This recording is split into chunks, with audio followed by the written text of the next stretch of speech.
તો ભાવનગરના મહુવામાં ભારે કમોસમી વરસાદ બાદ હાલાકી સર્જાઈ છે। મહુવામાં 2 કલાકમાં 3.23 ઇંચ જેટલો વરસાદ ખાબક્યો છે।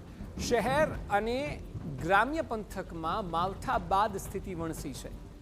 નીચાણવાળા અનેક વિસ્તારોમાં પાણી ભરાઈ ચૂક્યા છે। રસ્તા પર નદીઓ વહેતી હોય તેવા દ્રશ્યો સતત સામે આવી રહ્યા છે।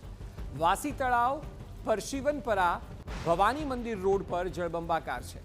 ભાદરોડ, જાપા, નવા જાપા વિસ્તારોમાં પાણી ફરી વળ્યા છે। માલણ નદી બે કાંઠે થતા લોકોના ઘરોમાં પાણી ઘૂસી ગયા છે।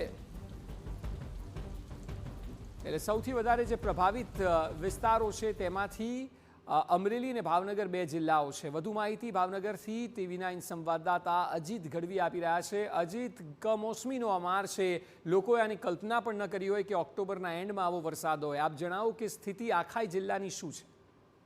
જી અક્ષય, વાત કરવામાં આવે તો ભાવનગર જિલ્લાની પરિસ્થિતિ હાલમાં દિવાળી પછી નવા વર્ષની શરૂઆતમાં ભારે દયનીય સ્થિતિ ઊભી થવા પામી છે।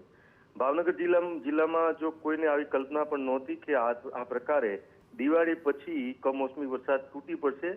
ભાવનગર જિલ્લાની ઓલ ઓવર તમને જો વાત કરવામાં આવે તો ભાવનગર મહુવાની અંદર 8 ઇંચ જેટલો સવાર સુધીમાં વરસાદ પડી ગયો છે, જેને લઈને મહુવાની સ્થિતિ ભારે, શહેર અને તાલુકાની વિસ્તારની પરિસ્થિતિ ભારે ખરાબ થઈ છે।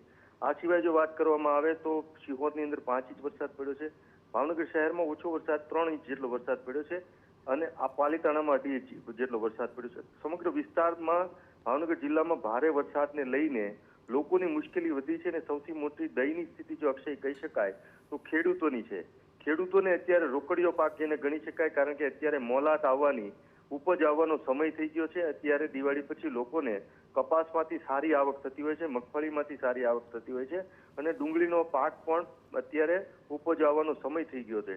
આવા સમયે વરસાદ આવવાને લઈને ભેજવાળું વાતાવરણ થઈને કપાસમાં ખેડૂતોને ભારે નુકસાન જશે, મગફળીમાં નુકસાન જશે અને ડુંગળીમાં પણ નુકસાન જશે।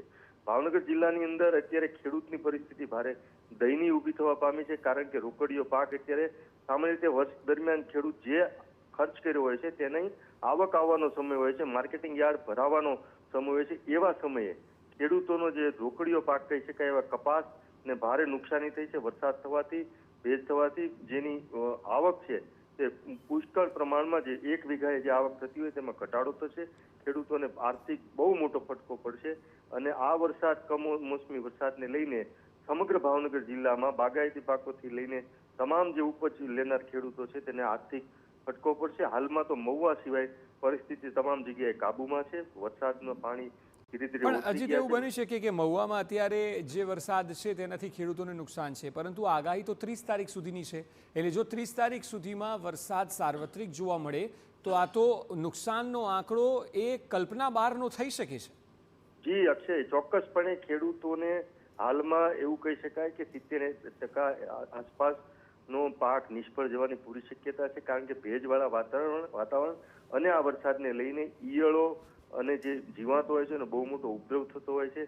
જે ફૂલ હોય અત્યારે કપાસના એ પલળી જવાથી ખરી જતા હોય છે, એટલે એનો ઉતારો જે આવતો હોય છે, માનો કે 1 વીઘાએ 30 મણનો ઉતારો હોય, સીધો 10 મણ થઈ જાય, એટલે ખેડૂતોને બહુ મોટી નુકસાની જવાની શક્યતા છે। હવે જો વરસાદ થાય તો ખેડૂતોને રોવા સિવાયનો કોઈ વારો ન રહે, ત્યારે ખેડૂતો પણ સરકારને અત્યારથી જ સરકારને અપીલ કરી રહ્યા છે કે જો આ જે નુકસાન થયું છે તેમાં ખેડૂતોને વળતર મળે અને ખેડૂતોની જે મુશ્કેલી છે તેમાં સરકાર ચોક્કસ સામું જોઈએ, તેવી અપીલો પણ થઈ રહી છે અત્યારે।